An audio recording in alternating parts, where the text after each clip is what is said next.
क्या बोलती पब्लिक। तो कल मजा आया विराट कोहली की बैटिंग देख के। मुझे तो बहुत मजा आया, बहुत बहुत से भी ज्यादा। मतलब विराट कोहली ने अपने इंटरव्यू में भी ये बोला कि जब उन्हें प्रेशर पड़ता है ना तो वो और इंजॉय करते हैं क्रिकेट को।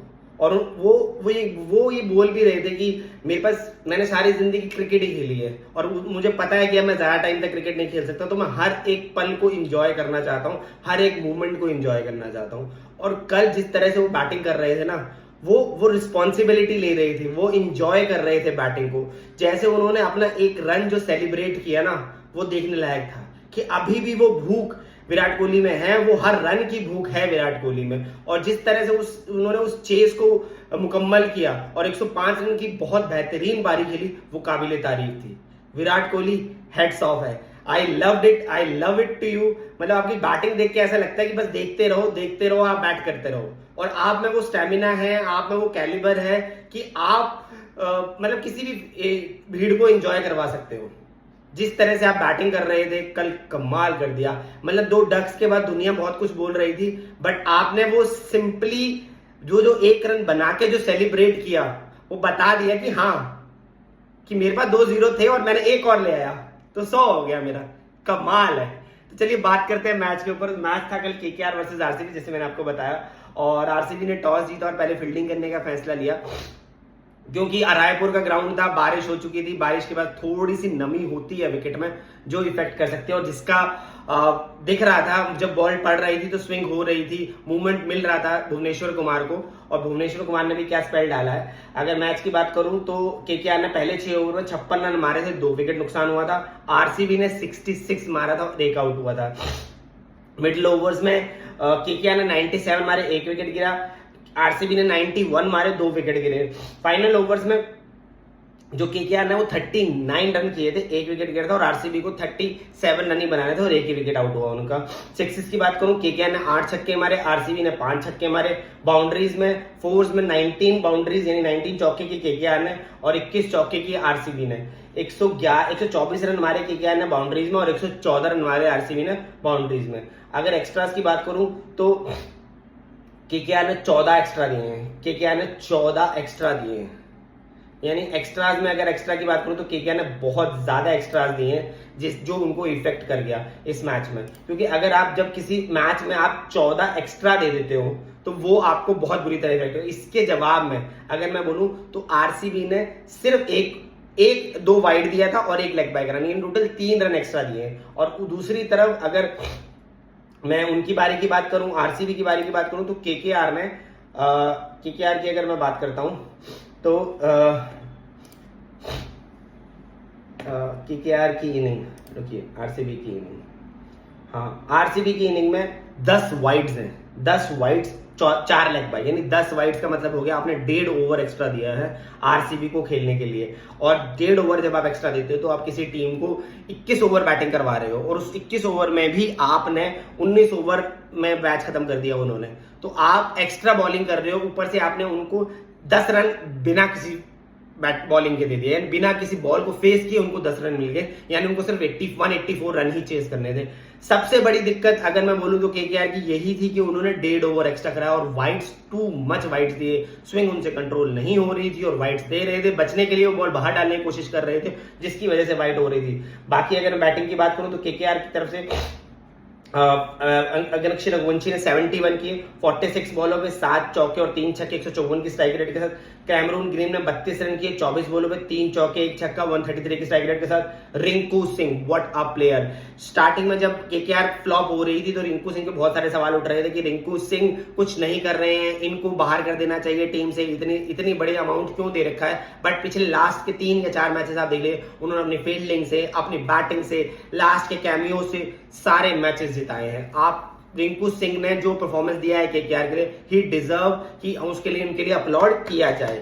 आगे मैं बात करता हूं उनकी बैटिंग की। उन्होंने 49 रन किए, 29 बॉलों पे 3 चौके और 2 छक्के, 168 रन की स्ट्राइक रेट के साथ। बट मैं एक बात बोलूंगा, रिंकू सिंह जिस पोजीशन पे आते हैं ना, उस पोजीशन पे आके रन करना इजी नहीं होता। आपको आते ही आपको ऐसा लगना चाहिए कि आप परफॉर्म, मतलब आप टच में हो, आपको टाइम नहीं है, आपको पहली बॉल से स्ट्राइक करना पड़ता है। और यही T20 की खासियत है जो रिंकू सिंह में है, जो वो पहली बॉल से आकर स्ट्राइक कर सकते हैं। जिस तरह से वो खेलते हैं ना, जिस तरह से वो फ्लॉलेस हिटिंग खेलते हैं, काबिले तारीफ है। स्टार्टिंग में रिंकू सिंह थोड़े फेल हो रहे थे, प्रेशर बन रहा था उनके ऊपर, लेकिन अभी वो जिस तरह से बैटिंग कर रहे हैं, इस तरह से वो लग रहा है कि वो अपनी फॉर्म में वापस आ चुके हैं।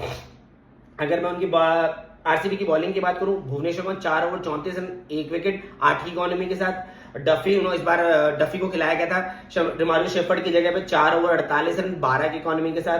Josh Hazlewood as usual 4 over 35 run 8 की इकोनॉमी के साथ। ये जो भुवनेश्वर कुमार और जॉश हेजलवुड का कॉम्बो है ना, ये बहुत बड़ा फैक्टर है आरसीबी की बॉलिंग को हाई लेवल तक पहुंचाने का, क्योंकि आप ये दो बॉलर ऐसे हैं जो फर्स्ट इंपैक्ट डालते हैं, जिसकी वजह से जो सामने वाली ऑपोजिशन है वो बैकफुट पे चली जाती है और उतने रन स्कोर नहीं कर पाती है जितने रन स्कोर करने चाहिए थे। कल की अगर मैं विकेट की बात करूं तो वो भी विकेट पैराडाइज थी, बैटिंग पैराडाइज था, बैटिंग के लिए बहुत अच्छा था, बट उस विकेट पे भी स्विंग करवाया भुवनेश्वर कुमार ने। हेजलवुड ने बहुत अच्छी लाइन और लेंथ से बॉलिंग की और 8 की इकोनॉमी के साथ रन दिए।